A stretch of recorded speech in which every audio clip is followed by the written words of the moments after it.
طور پہ جو ہے لڑکیوں کو پڑھانا نہیں چاہتی ماں باپ. بالغ ہو جانے کے بعد SLC PUC سیکنڈ PUC کے پاس روک لیتے ہیں. بعض شہروں میں SLC پہلے ہی روک لیتے ہیں, تو لڑکیوں کو پڑھانا مناسب نہیں سمجھتی. حالات کا منظر سامنے لے کر آتی ہے. تو اس طرح جو ہے لڑکیوں کو پڑھنا کیسا ہے آپ کے نزدیک؟ بالکل, میں سمجھتی ہوں یہ ہماری قوم کے دو بڑے پیچیدے معاملے ہیں. ایک ہے پاورٹی اور ایک ہے ایجوکیشن. پاورٹی جو ایک ایسی چیز ہے کہ غریبی جو ہے ساری سمسیاں ہیں, جو پرابلمس ہیں, ان کی ایک جڑ ہے.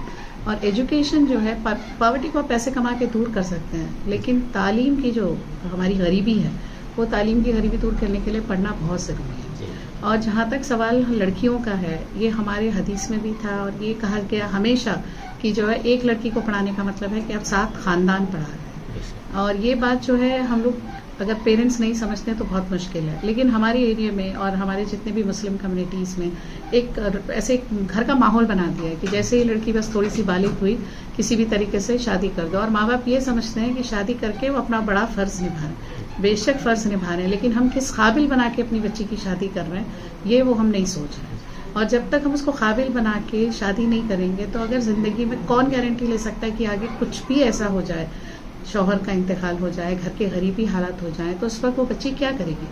کیا کرتے ہیں کہ ہم بھیک مانگیں گے؟ ہماری بچیاں کہاں جائیں گی؟ کیا کریں گی؟ عورتوں کے لیے 2 ہی راستے ہوتے ہیں, یا تو غلط راستے پہ جاؤ جو فیکٹ ہے, اور یا نہیں تو دوسرا جو ہے بھیک مانگو. اگر ہم اپنی بچیوں کو تعلیم دے کر قابل بناتے ہیں تو میں سمجھتی ہوں وہ دنیا کی ہر چیز کا سامنا کر سکیں.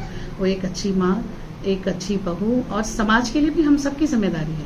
ایک انسان ہونے کے ناطے ہم سے خبر میں تو یہ پوچھا جائے گا نا کہ کیا کیا آپ نے اتنے سالوں کا, تو یہ ہم سب کی ذمہ داری ہے. اور اگر ہمارے پیرنٹس, ہمارے جو ماں باپ ہیں, میں یہی کہنا چاہوں گی کہ لڑکیوں کی اور لڑکوں کی تعلیم کے اوپر سب سے, اگر ہم یہ ڈیسائیڈ کر لیں کہ ہم اپنے بچوں کا ایک ویژن بنا کے کہ ہمیں ان کو کیا بنانا ہے.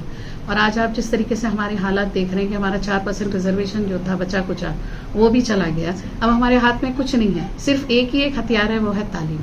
اور تعلیم سے ہی ہم جو ہے یہ ساری جنگ جو ہماری ہے اس کو ہم جیت سکتے ہیں. کیا پیغام دینا چاہتے ہیں؟ میں ہماری سب بچیوں کے لیے اور سب بچوں کے لیے اور ہماری امت کے لیے اور ہماری قوم کے لیے میں یہی کہنا چاہتی ہوں کہ اب ہم جاگ جائیں.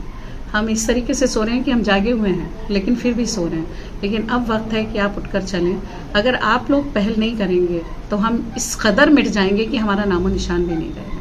اور ہر ایک کو, انسان کو تعلیم اور ایک بڑا خواب دیکھنا ہے. ہمیں بس یہ نہیں بننا ہے کہ ہم چھوٹا موٹا کام کر لیں گے, بلکہ ہمیں یہ اچیو کرنا ہے کہ ہماری ساری بچیاں جو ہے لائرس بنیں, ججز بنیں, اور بڑے سے بڑے عہدے پر جو ہے ہمارے بچے ہوں. یہ ہمارا مشن ہونا ہے, اور اس مشن کے لیے سب کو مل کے کام کرنا ہے. اور ایک اور چیز میں سب سے زیادہ جو دیکھتی ہوں, جب ہمارا حجاب کا بھی کیس ہوا ہمارے پاس, ہم بیسکلی ہمارے بنگلور کو ایک ایسا جگہ بتایا جاتا تھا جو بہت ہی سکون کی, اور ایک زمانہ تھا جب کہ کہا جاتا تھا کہ اولڈ ایج کا ٹائم جو اگر بتانا ہوتا ہے تو وہ بنگلور ہوتا تھا, because it's so beautiful, so greenery, تو آج وہ بنگلور کی سروپ میں جا رہا ہے. اور ہم کس طریقے سے ان چیزوں کا سامنا ہے, ہم اگر چپ چاپ بیٹھ جائیں اور اس کے لیے کچھ نہ کریں تو یہ مسئلہ حل نہیں ہوگا. اور اس کا مسئلہ حل کرنے کا لیگل طریقہ یہی ہے کہ ہمیں اپنے بچوں کو, بچیوں کو, لڑکوں کو پڑھا کے, ہنر سکھا کے اس قابل بنانا ہے کہ وہ سماج میں جو بھی ان کے اوپر پریشانیاں ہیں اس کا وہ سامنا کر سکے. شکریہ میڈم, آپ نے جو ہے صدائے ہند اردو نیوز چینل کے لیے آپ نے کافی وقت دیا اور کافی اہم ضروری باتیں آپ نے پیش کی ہے, حالات کا جائزہ دیا ہے, لڑکیوں کو پڑھنے کے تعلق سے آپ نے بتایا, اور شہر گلستان کو پھر سے جو ہے اپنی تعلیم اور ہنر مندی سے خوبصورت بنانے کا پیغام آپ نے دیا ہے. السلام. ایک چھوٹی سی بات میں کہنا چاہتی ہوں 2 لفظوں میں بس, ہم کو مٹا سکے زمانے میں دم نہیں, ہم سے ہے زمانہ, زمانے سے ہم. بے شک. Thank you.